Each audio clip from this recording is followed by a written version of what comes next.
आप question number 2 को देखें। क्वेश्चन नंबर 2 आपको आपकी स्क्रीन पे नज़र आ रहा है। आपको क्वेश्चन दिया हुआ है double integral of x plus y into d x into d y, और ये डबल इंटीग्रल आपको लिमिट्स के लिहाज से दिया हुआ है। तो सोल्यूशन के लिए देखें, सबसे पहले ये जो गिवन क्वेश्चन आपको दिया हुआ है, इसकी ये जो लिमिट्स आपको दी हुई हैं, इन लिमिट्स को देखते हैं कि इन लिमिट्स में हमारे पास x की लिमिट्स कौन सी हैं और y की लिमिट्स कौन सी हैं। तो ये चेक करना मैंने आपको पिछली वीडियो में बताया था। मैंने आपको बताया था कि आपको गिवन क्वेश्चन में ये जो dx और dy वाले जो फैक्टर दिए हुए हैं, इनकी पोजीशन आपको ये बताएगी कि आपको जो गिवन लिमिट्स दी हुई हैं उनमें से x की लिमिट्स और y की लिमिट्स कौन सी हैं। जैसे कि यहाँ देखें, यहाँ पर ये जो x वाला फैक्टर जिसको हम dx कहते हैं, ये dx वाला फैक्टर यहाँ पर पहले लिखा हुआ है। तो ये पहले दिया हुआ है, लिहाजा ये इस चीज़ की रिप्रेजेंटेशन कर रहा है कि ये जो पहला इंटीग्रल जिसकी लिमिट्स 0 से 3 हैं, ये हमारे पास x की लिमिट्स हैं। तो ये मैंने x की लिमिट्स की रिप्रेजेंटेशन कर दी है। उसके बाद देखें कि इस dx के आगे वाला फैक्टर यानी कि ये जो y वाला फैक्टर है जिसको हम dy कहते हैं, ये वाला फैक्टर आपको dx के बाद में दिया हुआ है। तो ये dy आपको बाद में दिया हुआ है, ये इस चीज़ की रिप्रेजेंटेशन कर रहा है कि इस इंटीग्रल के बाद वाला इंटीग्रल जिसकी लिमिट्स 1 से 2 हैं, ये हमारे पास y की लिमिट्स हैं। ठीक है, तो ये मैंने y की लिमिट्स की भी रिप्रेजेंटेशन कर दी है। बहरहाल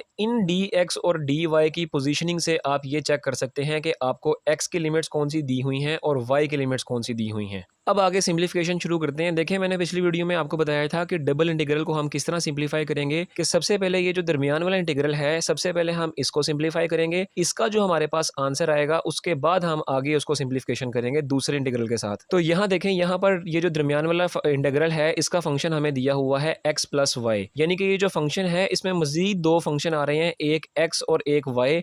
तो ये बात आपको पता होनी चाहिए कि आपके पास इंटीग्रेशन और डेरिवेटिव जो होते हैं ये लीनियर ऑपरेटर होते हैं। यानी कि अगर आपको कोई फंक्शंस दिए हों इस तरह x plus y plus z, यानी कि ये आपको तीन मुख्तलिफ फंक्शंस दिए हुए हैं और ये x के यानी कि dx के लिहाज से ये इंटीग्रेट हो रहे हैं, और इंटीग्रेशन और डेरिवेटिव ये आपके पास लीनियर ऑपरेटर होते हैं। इसका मतलब ये है कि ये इंटीग्रेशन आपके पास इन तीनों फैक्टर्स के ऊपर लीनियरली बारी बारी ऑपरेट होगी। ठीक है, यानी कि इस तरह ये इंटीग्रेशन इन तीनों फैक्टर्स के ऊपर बारी बारी ऑपरेट होगी। डेरिवेटिव का भी बिल्कुल यही काम है। डेरिवेटिव भी आपके पास लीनियर ऑपरेटर होता है, यानी कि वो इन तीनों फंक्शन के ऊपर अलग-अलग लीनियरली ऑपरेट होता है, आप अच्छी तरह जानते हैं। तो बिल्कुल इसी पॉइंट को मद्देनजर रखते हुए जब हम ये दरमियान वाली इंटीग्रल को सिंप्लीफाई करवाएंगे, तो यहाँ पर ये जो हमारे पास x प्लस वाई दो मुख्तलिफ फंक्शंस आपस में प्लस हो रहे हैं, तो ये जो इंटीग्रल है ये लीनियरली इन दोनों फंक्शंस के ऊपर अलग-अलग ऑपरेट हो जाएगा। तो यहाँ पर मैंने इन दोनों फंक्शंस के ऊपर इस इंटीग्रल को अलग-अलग ऑपरेट करवा दी है, और इसके अलावा ये dy ये एज इट इज और ये वाला इंटीग्रल ये भी एज इट इज लिख दी है। अब आगे इसको सिंप्लीफाई करते हैं। देखें, यहाँ पर सबसे पहले ये जो इंटीग्रेशन हो रही है ये x की इंटीग्रेशन हो रही है विद रिस्पेक्ट टू x। तो आप अच्छी तरह जानते हैं कि यहाँ पर कौन सा रूल लगेगा, यहाँ पर पावर रूल लगेगा। यानी कि अगर मैं इसको यहाँ लिखूँ तो ये इंटीग्रेशन आपने पढ़ी हुई है कि जब आपके पास कोई फंक्शन दिया हुआ हो और उस फंक्शन का डेरिवेटिव उसके साथ मौजूद मल्टीप्लाई हो रहा हो, यानी कि यहाँ पर इस फंक्शन का x का डेरिवेटिव क्या होता है, 1 होता है विद रिस्पेक्ट टू x।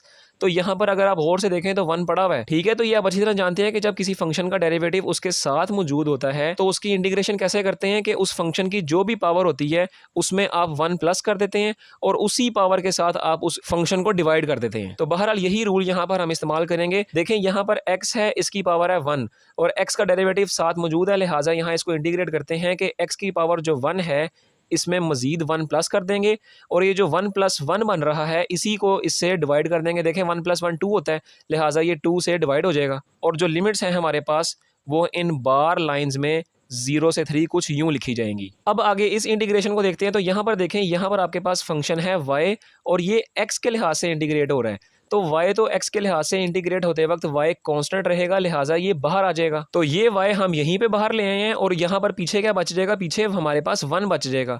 तो इसका मतलब कि y बाहर आ गया है, लिहाजा अब 1 की इंटीग्रेशन होगी x के लिहाज से।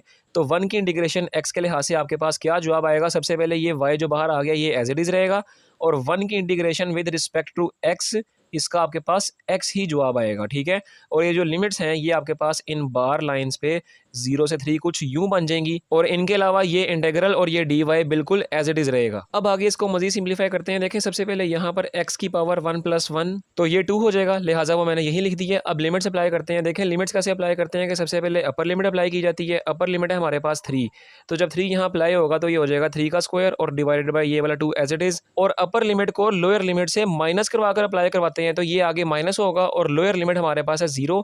0 को जब आप यहाँ अप्लाई करेंगे तो ये बन जाएगा 0 का स्क्वायर और ये divided by 2 as it is. अब आगे ये प्लस वाई भी बिल्कुल एज इट इज़ रहेगा और आगे यहाँ पर भी लिमिट अप्लाई करें तो देखें लिमिट अप्लाई करेंगे upper limit minus lower limit यानी कि 3 माइनस 0 हो जाएगा और इसके अलावा ये डी वाई और ये वाला इंटीग्रल एज इट इज़ रहेगा। अब इसको मजीद सिंप्लीफाई करते हैं, देखें 3 की पावर 2, इसका मतलब इसका जवाब आएगा 9 और ये नीचे divided by 2 as it is. ये वाला फैक्टर ये 0 हो जाएगा क्योंकि ये 0 से डिवाइड हो रहा है और उसके बाद आगे जब y को आप 3 से मल्टीप्लाई करवाएंगे इसका जवाब आपके पास आएगा 3y और y जब 0 से मल्टीप्लाई होगा तो वो भी 0 हो जाएगा और उसके बाद ये dy और ये वाला इंटीग्रल बिल्कुल एज इट इज़ रहेगा। तो यूं हमने इस वाले दरमियान वाले इंटीग्रल को सिंप्लीफाई किया, लिहाजा यहाँ पर हमारे पास ये चीज़ यूं बन गई है।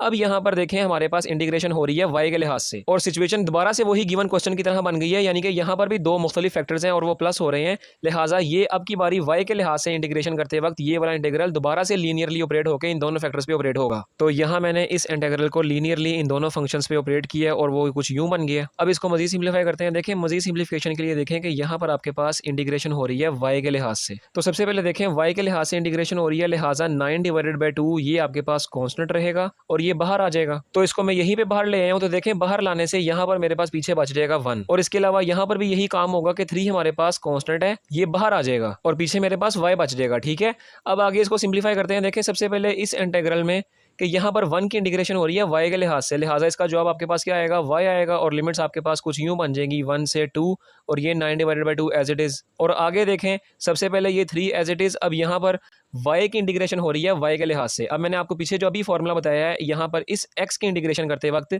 कि y का डेरिवेटिव आपके पास y के लिहाज से क्या होता है, 1 होता है और वो यहाँ पर मौजूद है, लिहाजा यहाँ पर क्या फार्मूला लगेगा इंटीग्रेशन का, यहाँ पर पावर रूल लगेगा, यानी कि y की पावर यहाँ पर आपके पास है 1 तो उस पावर में आप एक प्लस कर देंगे और ये जो 1 + 1 बन रहा है इसी से आप डिवाइड करवा देंगे तो 1 + 1 क्या होता है, 2 होता है। ठीक है, तो ये इंटीग्रेशन का फार्मूला लगाया और आगे जो लिमिट्स हैं यानी कि 1 से 2 ये आपके पास इस तरह रहेंगी। अब बहरहाल यहाँ पर y की पावर जो 1 + 1 और ये 2 होती है, लिहाजा इसको यहीं पर 2 कर देते हैं। ठीक है जी, अब इसको मजीद सिंप्लीफाई करते हैं, यानी कि मजीद सिंप्लीफिकेशन कैसी होगी कि यहाँ लिमिट्स अप्लाई करते हैं। सबसे पहले ये 9 divided by 2 as it is. अब यहाँ लिमिट अप्लाई करें y पे, यानी कि अपर लिमिट को लोअर लिमिट से माइनस करवाएं। ठीक हो गया, अब आगे ये +3 भी एज इट इज़। अब इस फैक्टर पे लिमिट अप्लाई कराएं तो देखें सबसे पहले अपर लिमिट को अप्लाई करेंगे तो ये हो जाएगा 2 का स्क्वायर डिवाइडेड बाई 2, यानी कि ये वाला डिवाइडेड बाई 2 और आगे माइनस लोअर लिमिट को अप्लाई करें तो ये बन जाएगा 1 का स्क्वायर डिवाइडेड बाई 2। अब इसको मजीद सिंप्लीफाई करें, देखें 2 - 1 1 होता है, 1 को 9/2 से मल्टीप्लाई करवाएंगे, लिहाजा 9/2 ही जवाब आएगा। आगे ये वाला प्लस, अब कैलकुलेटर पे जब आप इस 3 समेत इस पूरे फैक्टर को जब आप सिंप्लीफाई करेंगे इसका जवाब भी आपके पास 9 डिवाइडेड बाई 2 ही आएगा। ठीक है, तो ये 9 डिवाइडेड बाई 2 प्लस हो रहे हैं आपस में, तो इसका जवाब आपके पास बनेगा 18 डिवाइडेड बाई 2। इसको कटिंग करें 2 × 1 पे कटता है और 2 × 9 पे कटता है, लिहाजा यहाँ पर दूसरे क्वेश्चन का आपके पास क्या जवाब आ रहा है, 9 जवाब आ रहा है।